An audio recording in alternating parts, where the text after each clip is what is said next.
Fala galera, tudo bem com vocês? Aqui é o Joab do canal O Vasco é Nosso Papo e vim trocar ideia com vocês, falar de torcedor para torcedor, comentar em cima das notícias, de tudo que acontece no nosso Vasco da Gama e projetar onde a gente está, onde a gente pode chegar ou a gente não chegar, que é o que mais acontece com frequência em relação ao nosso clube.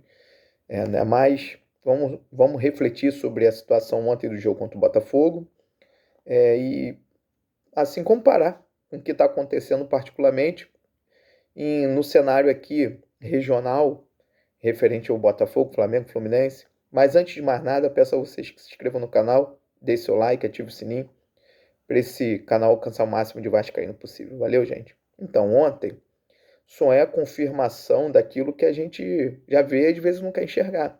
A diferença técnica em relação aos nossos rivais tá grande, tá absurda, sabe? E aquela história que clássico se equivale já não vale mais, porque nessa época que a gente falava que clássico se equivale às coisas, um time que está tecnicamente inferior pode ganhar um superior, a gente está falando num contexto que naquele time superior muitas das vezes também não estava pagando em dia, tinha muito problema interno.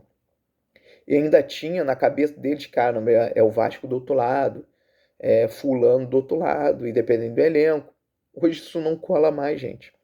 O Vasco ele conseguiu destruir a marca dele durante 20 anos, 25 anos. Isso é tempo de sobra para você se apequenar, para você se diminuir perante os rivais, para os rivais se descolarem de você. E é o que está acontecendo com o Vasco hoje. Hoje a gente entra num clássico contra o Botafogo que dificilmente vai ganhar. Em temperatura, grau, ambiente normal, o Botafogo jamais ganharia do Paris, mas ganhou. Ganhou não é só porque o time deles é bom aqui. É fraco lá para fora. Só que os caras criaram uma mentalidade vencedora. Aquela história que a gente brincava que tudo acontece com o Botafogo já não acontece mais, acontece com o Vasco.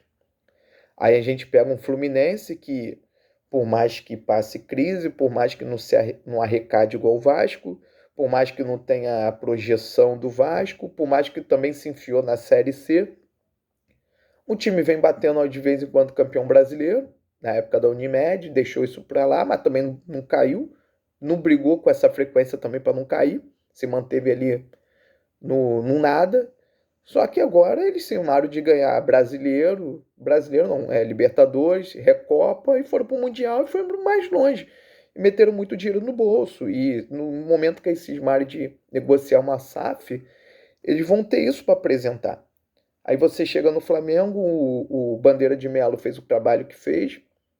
Por mais que ele usou o termo austeridade, que usaram muito no Vasco, ele não caiu, que foi muito importante. E ele, nas entrevistas dele, ele dizia que estava. Ele assumia o risco de cair, mas para pagar as contas. Só que para eles, para a felicidade deles, para o azar nosso, eles não caíram. E a gente caiu.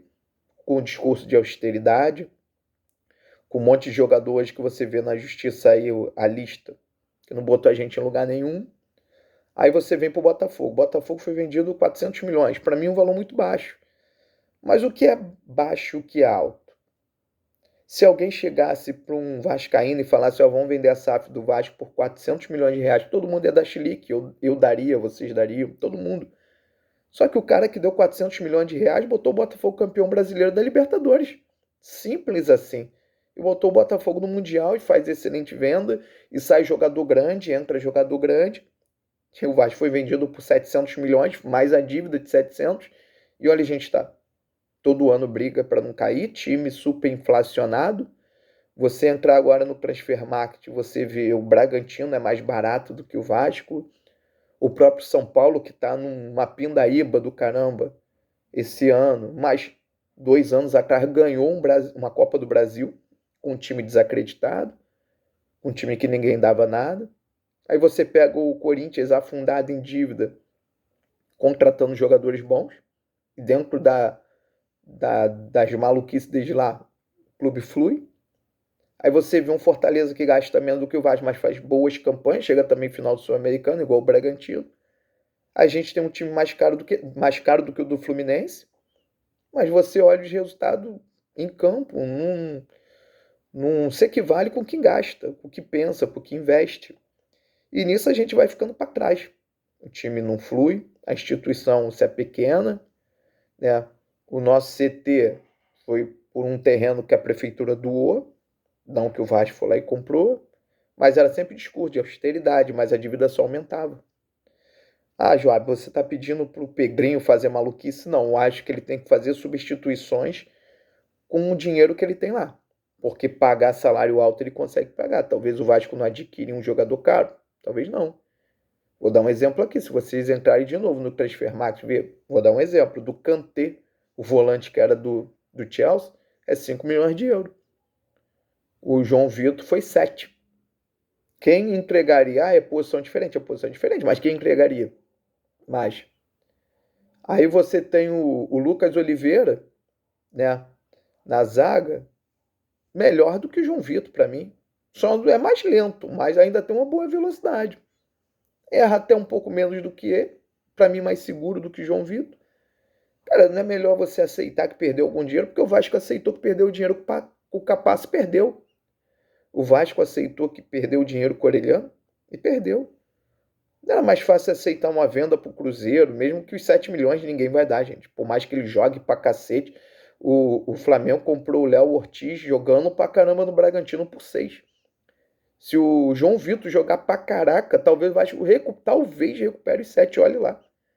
Então, às vezes, é melhor você aceitar que 5 milhões de euros fica com o salário dele e compra um jogador decente que realmente vai te dar segurança na zaga, do que você ficar abraçado com esse cara, vai ter que pagar os 7 milhões de euros, vai pagar salário alto, aí na hora de renovar, se ele ganha 700 mil, vai pedir 1 milhão, e aí? Vai ficar refém do cara? Se tu não der 1 milhão, vai sair de graça? Aí você traz um esforço, pô, do pré-olímpico, argentino, tudo bem, mas tá na cara que isso não vai vingar. Ele não tem uma dinâmica que o futebol pede. Aí você vê o Cruzeiro tentando o Cauã Barros. O Cauã Barros é pior do que o Matheus Cocão. Eu acho que o Vasco vai ganhar dinheiro com o Matheus Cocão, porque não é um dinheiro alto. Comprou por 50 milhões, sei lá, vai vender por 1,5 milhão de euros. Pagando 50 milhões de reais. Já está no lucro. O Matheus Cocão não vai dar mais do que isso. Ninguém vai dar 3, 4, 5 milhões no Matheus Cocão, não. Então eu acho que o Vasco só corre o risco de simplesmente perder jogadores. Aí você vê ontem, tá, beleza, o time não tem velocidade, o elenco é mal montado. Mas será que não era mais fácil ontem o Diniz trazer o Nuno pro meio no lugar do Coutinho, que já se machucou? Na ponta direita, botar o Leandrinho, que tem velocidade, bom passe, cruza bem, já fez gol quando jogou assim. E do lado direito, colocar o Puma Rodrigues para fazer uma dobra boa com o Paulo Henrique. Não era mais válido do que colocar o Garré. E ele só não colocou o Lloyd por falta de tempo, porque o tempo não foi cortado. Porque senão teria botado o Lloyd. O Lloyd não entrega nada. Então você vê que a distância só aumenta, o negócio fica mais feio. Está chegando um ponto que vai acontecer, já está acontecendo uma anomalia gigante e dentro do estado, que é um time considerado grande não ganha dos outros rivais. É isso que está caminhando, é isso que está acontecendo e cada vez mais os caras procuram melhorar mais, porque estão visando já o próximo Mundial de Clubes, porque eles acreditam que vão estar e vão.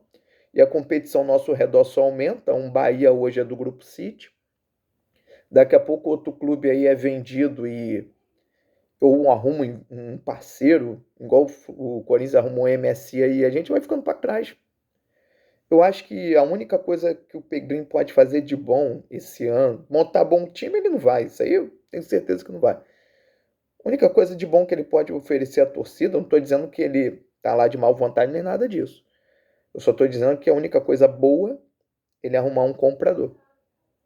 E se esse comprador não oferecer o dinheiro que a gente imagina que o Vasco mereça, mas ele fazer o que o John Textor faz no Botafogo, eu acho muito válido ele aceitar, gente. Porque o John Textor, se alguém pega o John Textor naquela época, com os mesmos 400 milhões que deu no Botafogo, é barato, o Botafogo é muito mais barato pro Vasco. Mas um cara que botaria 700 milhões no Vasco quase botou a gente na segunda divisão, numa recuperação judicial. E um cara que só aportou 400 milhões no Botafogo, fez o Botafogo campeão brasileiro e da Libertadores. Que nenhum torcedor botafoguense, eu tenho certeza que eles acharam que ia morrer e não ia ver um Botafogo ganhando nem uma Copa do Brasil, uma Sul-Americana. E o objetivo do cara hoje é esse, ganhar a Copa do Brasil. E eu tenho certeza que ele vai conseguir. E não deve estar muito longe disso, não. Agora, o que está longe é a gente, do jeito que está, no ritmo que a gente anda, conseguir ver um time vitorioso do Vasco. Então, acho que o Pedrinho ele tem que organizar sim, centralizar as dívidas sim, e para ontem, anunciar um comprador para o clube. Porque esse ano, nessa janela, já é impossível. Então, na virada do ano, para montar um time bom para o Carioca, para usar o Carioca como base de treinamento para esse time bom e entrar forte para ganhar a Copa do Brasil, tem que passar por uma venda desse ano para o outro. Senão, gente, a gente vai ser surrado, a gente vai ser um treino de luxo para Botafogo, Flamengo e Fluminense no Campeonato Carioca do ano que vem. Então é isso, galera. Eu queria comentar com vocês, conversar. Mais uma vez eu peço a se inscreva no canal, deixe seu like e ative o sininho. Valeu, gente. Forte abraço.